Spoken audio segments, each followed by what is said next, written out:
Hello, everyone. If you're just joining us, welcome to 20 Farts. I'm LT, I'm Angie. and I'm just going to do a quick little review of the build that we've been working on with Ultimate Freyna. This build is really designed for uh, the final boss, Death Stalker, right? And so you'll notice that it is a shield build, which is pretty much what any character will need to use going into that fight because health is not an option. But you will notice that I'm using increased HP, which gives you extra HP, and Battle of Stamina, which also gives you HP as well as skill duration. And that's because the way Overwhelming Shield works is it fixes your max HP at 1. And in this particular boss fight, he takes your HP anyway, so there's no point in having any HP. At the same time, it takes whatever your max shield is and multiplies it by 26.8% of your max, or increases it by 28.8% of your max HP. So the higher you can get your HP, the greater value your shield will receive. And it's difficult to see this until you get onto the battlefield because it actually is impacted by the battlefield. But then we use increased shield, obviously. And then we know that we're not worried about cooldown so much in this particular build. So tech specialist and toxic specialist, as well as tech amplification and toxic amplification, will give us the maximum amount of damage capability. We are using venom injection, which reduces, creates corrosion and allows for greater firearm damage.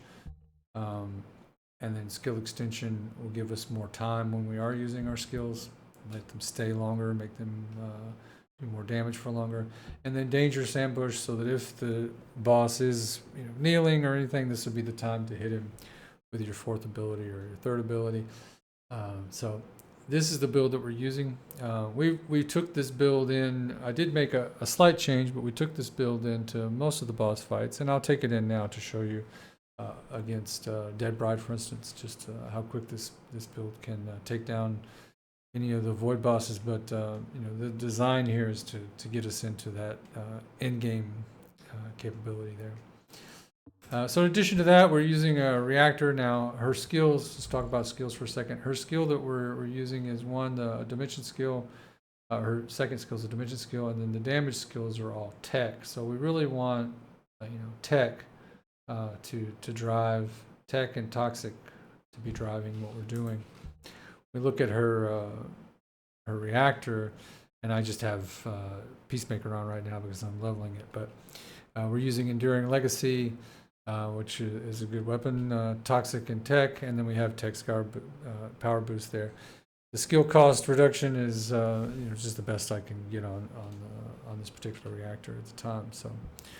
Now, I would like to roll some other weapons on here, and one of those weapons is actually the Peacemaker. I'd love to have the Peacemaker, and then Enduring Legacy, and then a good sniper rifle. It could be either one would work.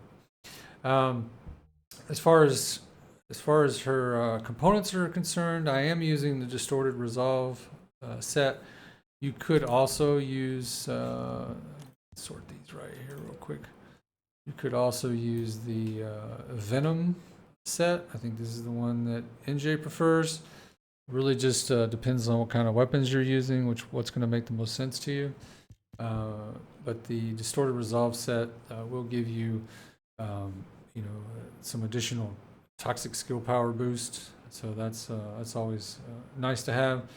And so it kind of goes over that as well. So both of them are good sets, and I don't think there's a wrong answer there. It's what you have better rolls on. Again, what you're looking for here is the max HP will help you. MP recovery is always good for this as well. But the HP is going to give you more shields. Obviously, shield recovery in combat would be good for you, and shield recovery modifier.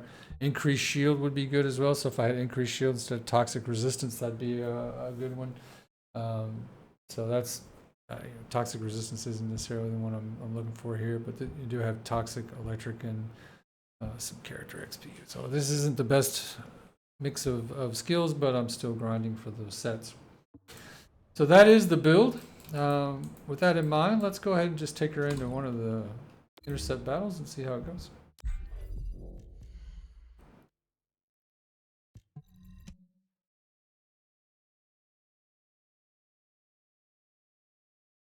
I haven't done this since I made the changes, but to see how those changes impact things.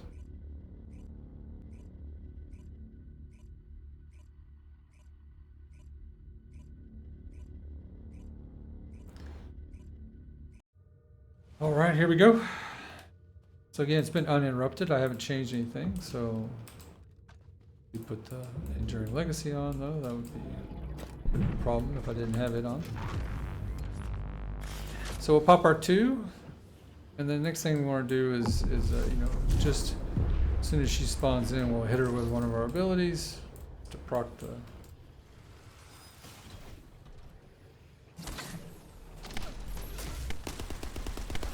And then we're just gonna shoot her. Shoot her! Now that she's on her knees, or not on her knees, but now that she's kneeling, we'll just take down her health and get her out of here. So yeah, still working pretty well. I don't think that change had any impact on what was going on there. So very effective. So thank you for watching, and don't forget to like and subscribe, and we'll see you again in the next one from 20 Farts. Goodbye.